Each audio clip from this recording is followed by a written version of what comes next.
গাজা এবং ফিলিস্তিনি স্বাধীনতাকামীদের যখন মাটির সঙ্গে মিশিয়ে দিতে উঠে পড়ে লেগেছে ইসরায়েল, ঠিক তখন একের পর এক দেশ থেকে নিজেই বিচ্ছিন্ন হয়ে যাচ্ছে তেল আবিব।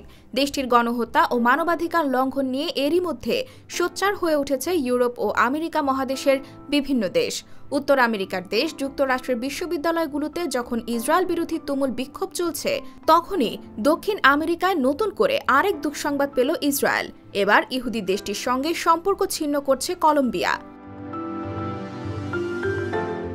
ফিলিস্তিনের গাজায় হামলার কারণে ইসরায়েলের সঙ্গে কূটনৈতিক সম্পর্ক ছিন্ন করা হবে বলে ঘোষণা দিয়েছেন কলম্বিয়ার প্রেসিডেন্ট গুস্তাভো পেট্রো। স্থানীয় সময় বুধবার তিনি এ ঘোষণা দেন।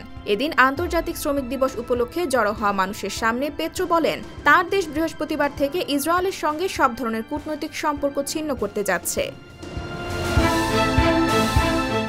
গাজায় হামলার শুরু থেকে ইসরায়েলের প্রধানমন্ত্রী বেনিয়ামিন নেতানিয়াহুর কঠোর সমালোচনা করে আসছেন পেট্রো।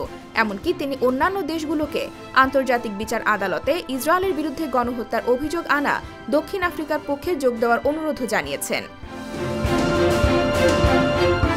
কলম্বিয়ার প্রেসিডেন্ট পেট্রো জানান, গাজায় এমন পরিস্থিতিতে বিশ্বের কোনো দেশ নিষ্ক্রিয় থাকতে পারে না।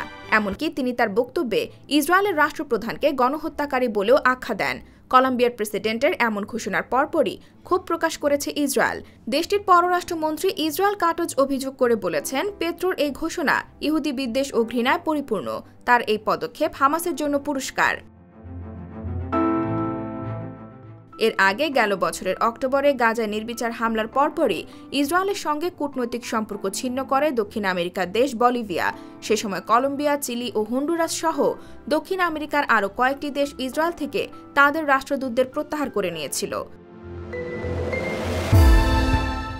IBTV USA, new York.